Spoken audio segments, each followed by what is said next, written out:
So here we go. It's that time of year again. The Six Nations is back, and that can only mean one thing. Fantasy Rugby is back. And this time, they've updated the game, they've even done player price reveals on their social channels, and they've got the Six Nations documentary coming up. So the buzz around the Six Nations, but Fantasy Rugby, is going to be bigger than ever. If you are new to the channel, then this is the place to get your Fantasy Rugby content. So if you are new, subscribe to the channel, but if you're an existing viewer, you know what to do. Turn notifications on because there'll be videos every single week. So if you've played Fantasy before, you'll know essentially the rules, and they're pretty much the same as every year. So you get 15 players and a budget. I think the budget is 240 stars for the standard leagues. So pick 15 players, and in that team you can pick one captain, who will then earn you double points. But this year, rather than having a bench of 3 players, they've only done a bench of 1, and that is still going to be your super sub. Super sub and captains are definitely key to winning and getting up in the leagues. Super sub earns you times 3 points, but they have to come off the bench in real life. Other than that, pretty much the rules are the same. Scoring is pretty much the same, so I do advise go on the game and take a look. As always, the Six Nations is going to be hotly contested. However, there's definitely 2 front runners, and they face each other in the first game, France and Ireland. I think targeting French and Irish players definitely against the other 4 teams in the league is going to be a smart strategy. Scotland are probably the outsiders, probably going to come third, but England, Wales, pretty disappointing even though England came third in the World Cup. And Italy, we know, definitely target anyone against Italy. Sorry, Italy. So in the rest of this video, I'll be going through each position and just talking through some of the key players that you should be picking, especially for round 1, but also for the rest of the rounds as well. So first up at hooker, we've got Dan Sheehan. He's the most expensive and probably the best option.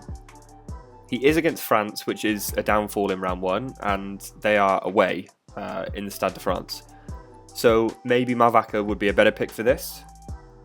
However, Dan Sheehan is so consistent, it's definitely between him and Malvaca going forward. But looking at it on the left-hand side, Jamie George is England captain and probably going to play, well, at least 70 minutes, I'd say, every single game, apart from maybe that Italy game. He's their captain, they need him, so that also might be a pretty good option, the way England like to play. For props, it's always quite a funny position because there are quite some expensive players, like you can see Ellis Genge here, but I always like to pick props probably a little bit cheaper so that I can actually afford better players, say for the back 3 or for my captain or super sub picks. But there are some pretty decent options. Pierre Showman is always a pretty good pick for Scotland, carries the ball really well. Cyril Boy also does get over the try line quite often, I'd probably say. However, gets taken off, like most props, around 60 minutes. So definitely keep that in mind when picking your props. Maybe keep it cheaper than the rest. In the second row position, there's always been one go-to, and that's Tadhg Beirne. However, James Ryan is more expensive than him in this game. Maybe because he's more of a captain role, so might not get taken off like Tadhg Beirne might do. But Beirne plays like a back row, so he's a really good option, especially for that second row. Now in the back row, we know there is literally a plethora of options. Greg Aldry is now France captain.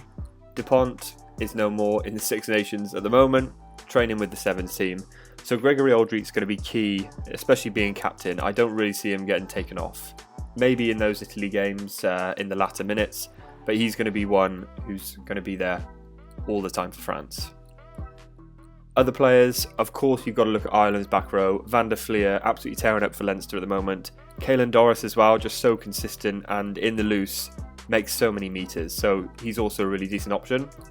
But outside of that, Ben Earl is probably England's best player, and if England are to do anything in the Six Nations, then they're going to need a solid ball carrier like Ben Earl, and I think he's a shoe on, probably for 8 for England.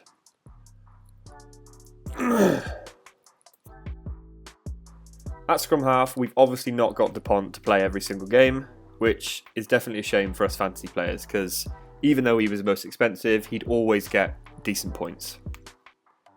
Outside of that, Gibson Park probably looks the strongest and the most expensive for Ireland.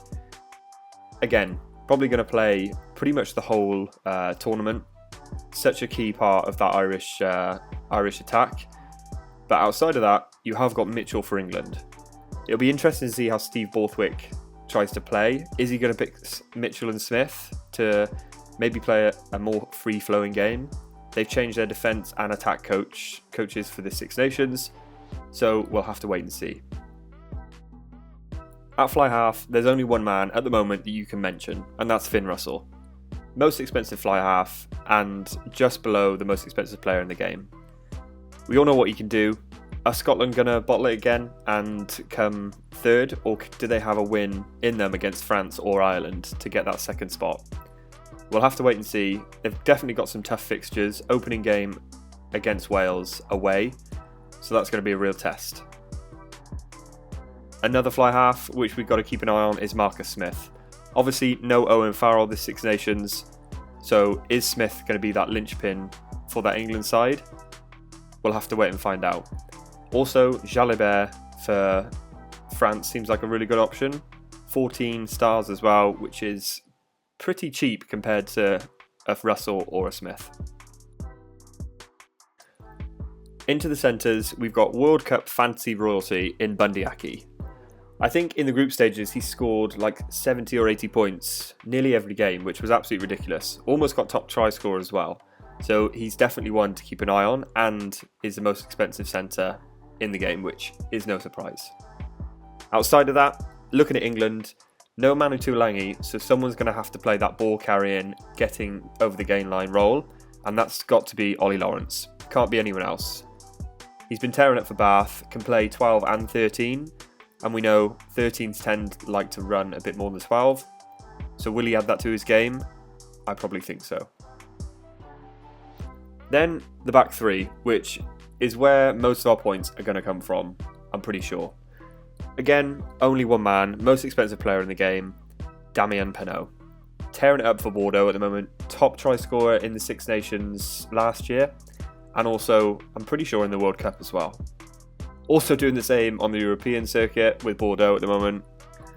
So he is a shoo-in for sure, even if not a captain pick for the opening game, even though they're against Ireland. But someone who's going to rival that is James Lowe. Obviously, no Mac Hansen for Ireland on the other wing. So is James Lowe going to be more important? We'll have to wait and find out. So that was a very brief run through of who I think are the best picks in each position. Obviously, we'll go into more detail with videos leading up to the opening game. Keep your eyes peeled for that team selection on the Friday, because it's going to be a big one.